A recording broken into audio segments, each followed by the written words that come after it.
Bonjour, je m'appelle Marc Aucouturier.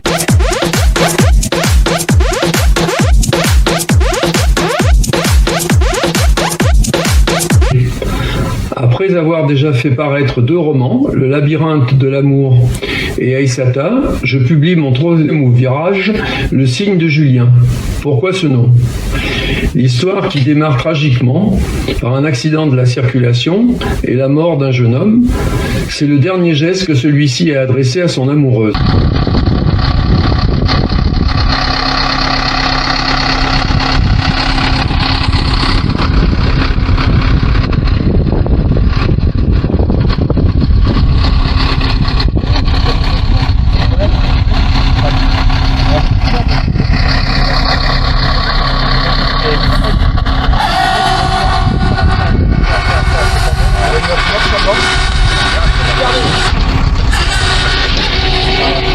Ce geste revient de façon récurrente dans l'histoire de la jeune femme tout au long de sa vie, exécutée par un autre jeune homme qu'elle va rencontrer et qui va faire basculer sa vie.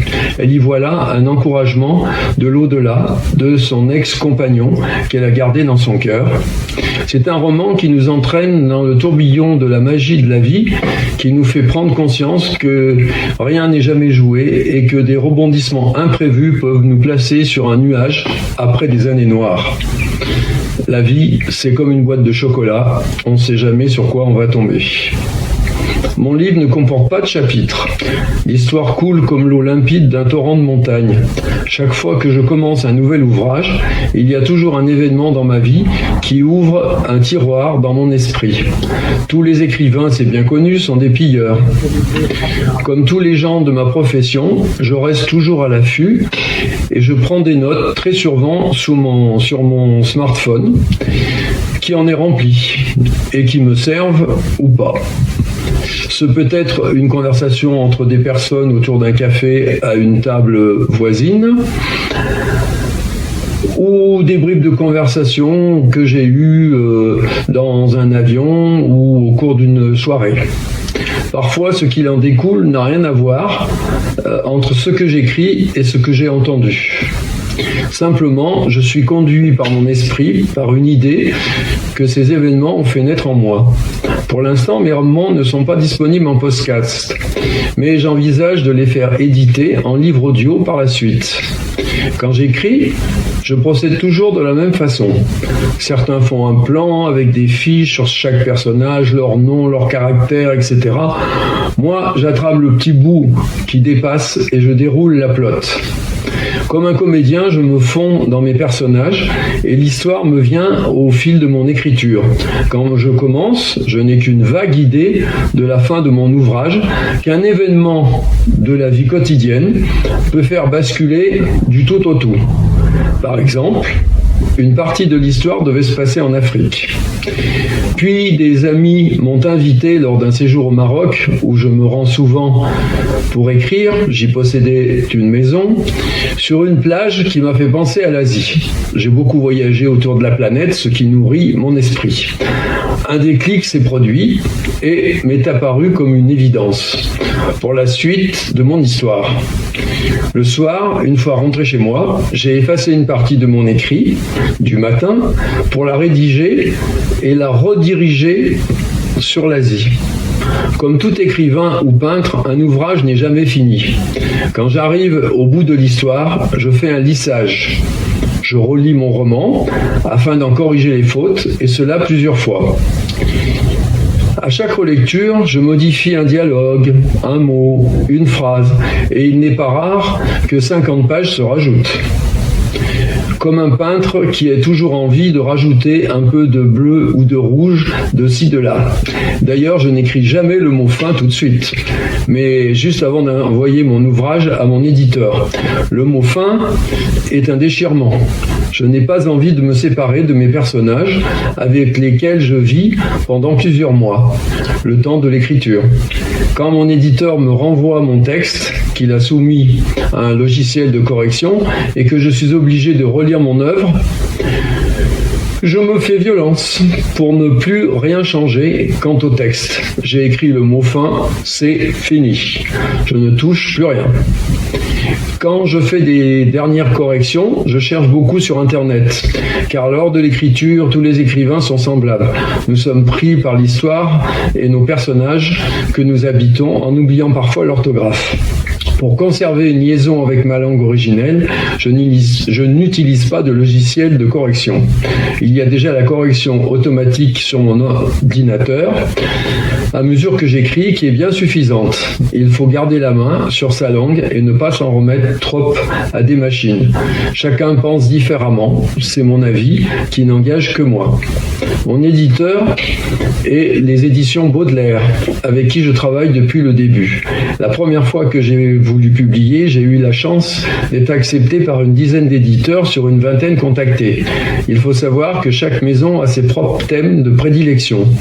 Au début, on se sent une très petite herbe au milieu d'une forêt de baobab, sans bien savoir où l'on va. Certains éditeurs vous renvoient votre roman, car ils n'entrent pas dans la spécialité de leur maison.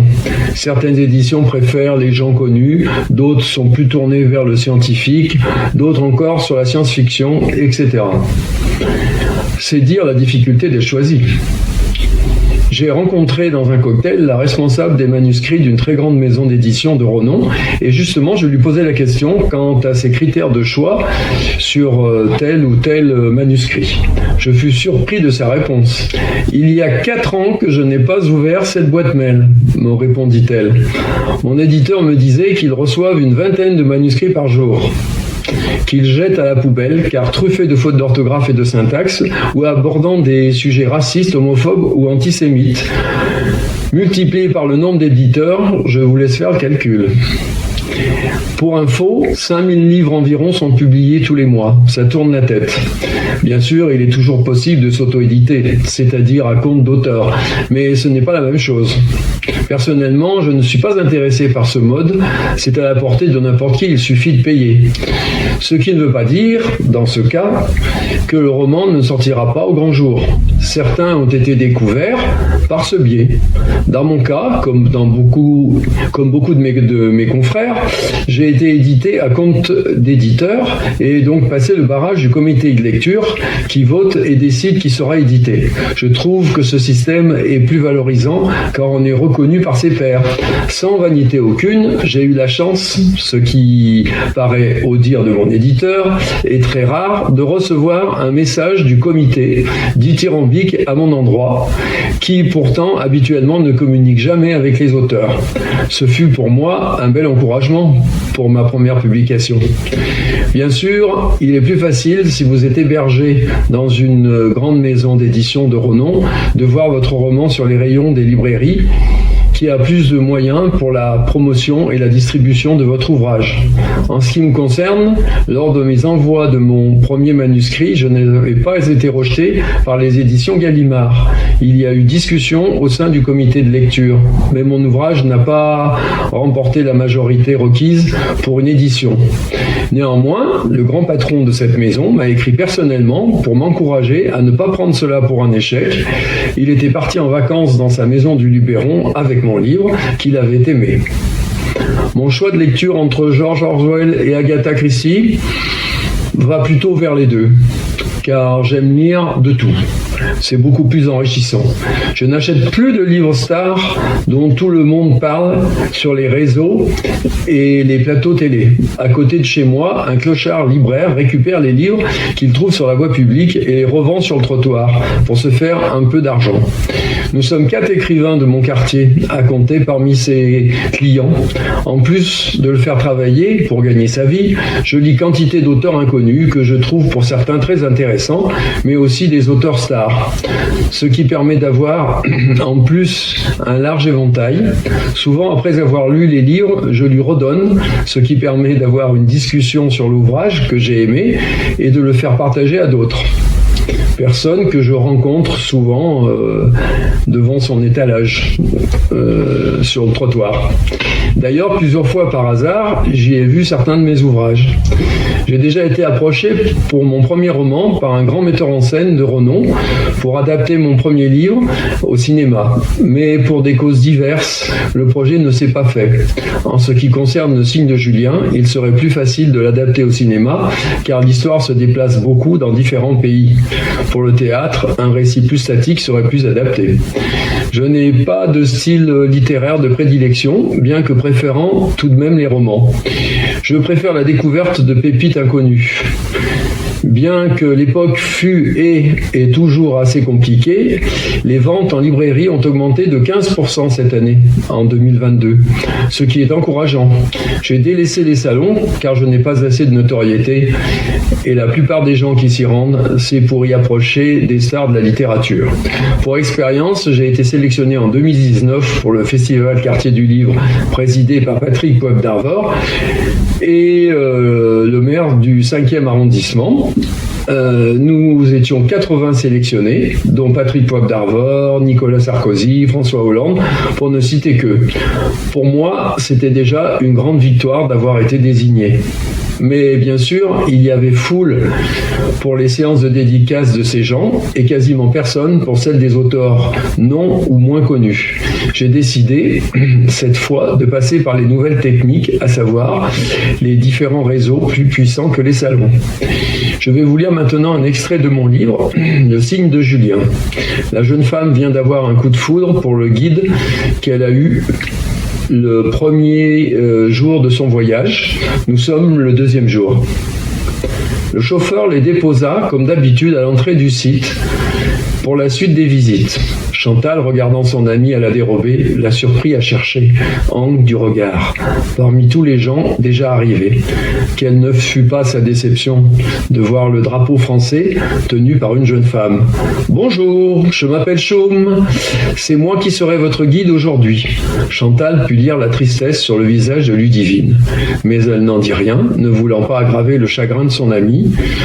Au cours de la visite des différents temples, Ludivine s'arrangea pour se rapprocher de Chaume, afin de s'enquérir de ce qui était advenu de Hang. « Hang n'est pas là aujourd'hui ?» dit-elle innocemment, l'air de rien. « Non, il avait une visite privée avec un couple de touristes américains. » La journée fut comme d'habitude très intéressante, un peu estompée pour Ludivine par l'absence de Hang, mais enrichie de toute cette culture khmer dont elle faisait une boulimie. À l'heure du repas, elles déjeunèrent toutes les deux dans une petite pagode charmante. Chantal sentait son amie ailleurs. Elle savait bien où d'ailleurs. « Ne t'inquiète pas, peut-être le retrouverons-nous en fin de visite. Tu sais, tout le monde est au même endroit. »« Non, mais ça va, pas de souci. Il n'y a pas de problème, ça va très bien. Et puis, c'est tellement intéressant, j'ai appris plein de choses qui complètent ce que je savais déjà. » lui répondit Ludivine avec un petit air triste, l'air faussement désinvolte. Bien sûr que si, il y avait un problème. À la fin, tous les groupes étaient sur le départ pour rejoindre leurs hôtels. Chantal surprit Ludivine sur la pointe des pieds, scrutant la foule de nouveau, avec attention et un peu en panique cette fois, pour essayer de retrouver Hang. Chantal avait dit à la vieille dame de leur hôtel qu'elles allaient rester un peu sur le site. Elle voulait donner du temps et la liberté de voir si Hang allait réapparaître. Puis soudain, elle le vit, qui prenait congé de ses clients. Elle plaqua Chantal sur le champ et sans appel et se précipita à mesure qu'elle fendait les groupes de gens. Elle voyait que lui aussi semblait chercher quelqu'un. Puis il la vit et son visage s'illumina, son sourire blanc étincelant lui barrant le visage, ses yeux noirs pétillants. Il l'embrassa sur la joue en la tenant par les épaules et Ludivine crut sentir une légère pression. Elle en fut troublée. « Bonjour Ludivine, comment vas-tu? Je suis content de te revoir. La visite était bien aujourd'hui? Tes questions pertinentes m'ont manqué. Justement, je te cherchais. Oui, c'était très très bien, mais j'ai préféré ton approche de l'art khmer. Ta présence m'a manqué aussi. dit-elle en rougissant. Si ce n'était pas une déclaration déguisée, ça y ressemblait très fort. Les Asiatiques sont très pudiques dans leur confession d'amour, et Ludivine, qui était timide, avait dû aussi prendre sur elle pour se lancer. « Tu restes encore quelques jours ? » ?»« Non, malheureusement, nous repartons demain. Le Cambodge n'était juste une extension de notre voyage en Thaïlande. »« Ah, dommage !» Et dans l'urgence, il se lança d'un seul coup. « On peut échanger nos coordonnées si tu veux. Nous pourrons nous connecter par les voies électroniques. Tu sais, le monde a rapetissé maintenant. »« Oui, bien sûr, avec plaisir. » Il sortit un papier de sa poche, qu'il déchira en deux, et griffonna avec le feutre que lui tendait Ludivine son téléphone et son adresse mail. Elle en fit autant et lui tendit. « Je m'appelle Hang, ça tu le sais déjà, Hang Nguyen. Ma mère est vietnamienne. Moi c'est Ludivine, comme tu le sais aussi, Ludivine Marchand. Ok, on se recontacte et surtout on ne se perd pas de vue. » La dernière phrase de Hang fit tilt dans l'esprit de Ludivine. Avec grand plaisir. Cette fois, il s'enhardit et il la prit dans ses bras et la serra très fort. Pas d'équivoque possible, il avait fait un geste. Elle le serra aussi. Avant de repartir, il leur proposa de prendre un coca.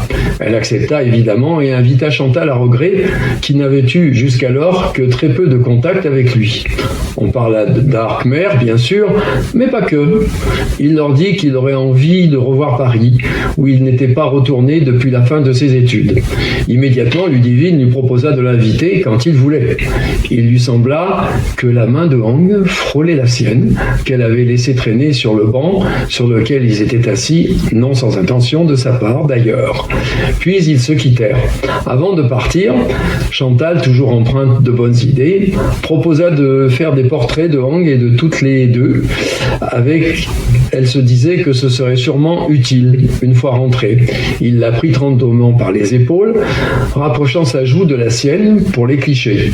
Elle sentit sa peau douce et sa barbe comme de la soie. Un frisson la parcourut. Il l'embrassa pudiquement et Chantal ne rata pas l'occasion d'appuyer sur le déclencheur.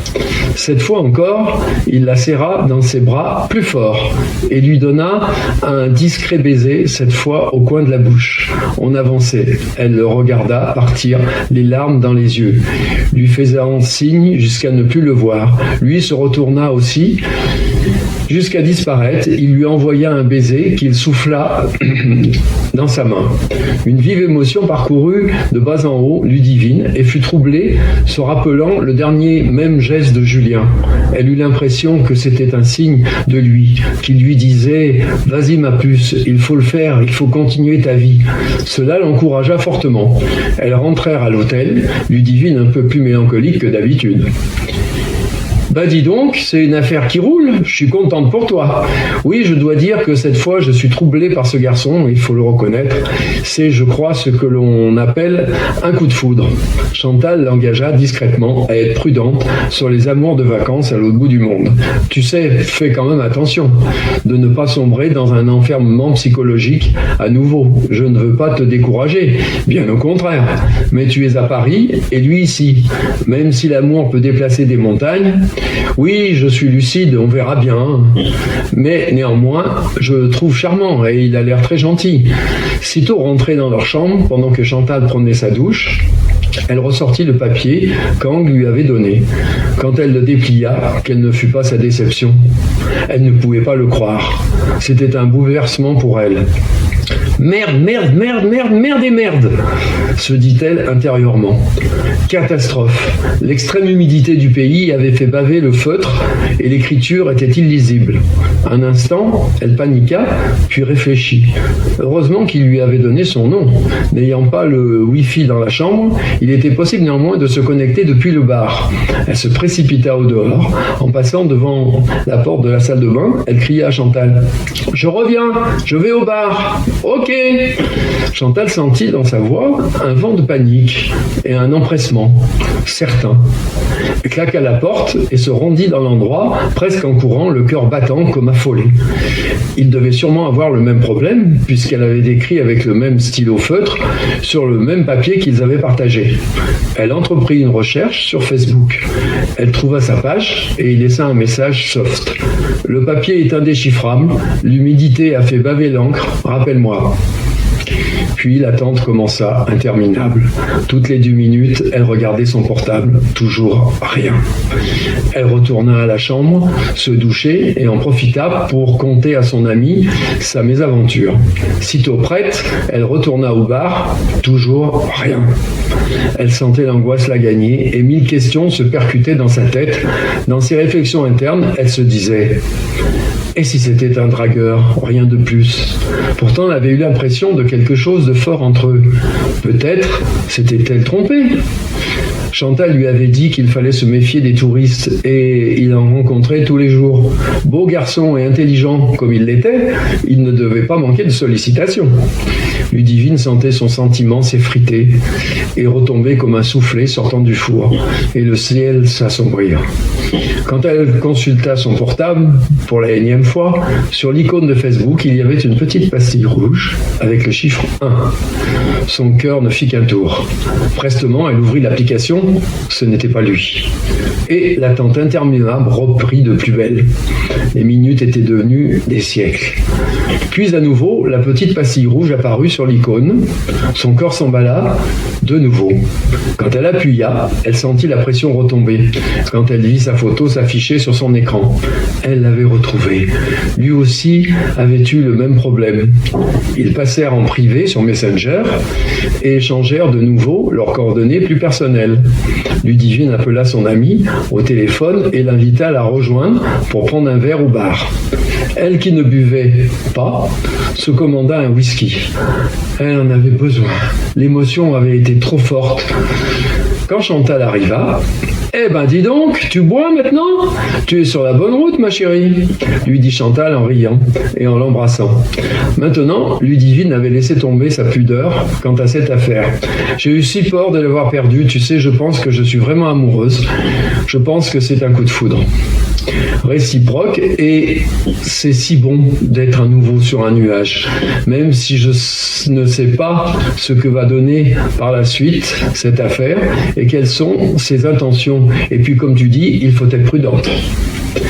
Puis, un petit ding se fit entendre. « Ah, je crois voilà ta réponse à tes questions. » C'était Hang qui, cette fois, car c'était plus facile derrière un écran, pour un timide, lui déclarait sa flamme. « J'ai été très content de te rencontrer et j'aimerais bien te revoir. Tu me manques déjà. » Ludivine sentit qu'il fallait se lancer. « Moi aussi, j'ai été troublé par notre rencontre et j'aimerais aussi beaucoup te revoir. Tu sais, comme je suis prof, j'ai beaucoup de vacances et très souvent dans l'année. Peut-être je vais pouvoir m'organiser pour revenir prochainement. » Elle avançait de plus en plus vite. « Ah, ce serait super! Si tu reviens, je pourrais t'accueillir. Chez moi, cette fois. Je vis seul. » Cette dernière phrase la combla de bonheur. Il l'avait invité chez lui et il était seul. On n'était pas encore au mot « coup de foudre amoureux », mais ça avançait à grands pas. De ce moment, les messages fusaient en permanence sur le portable de Ludivine, qui y répondait sur le champ.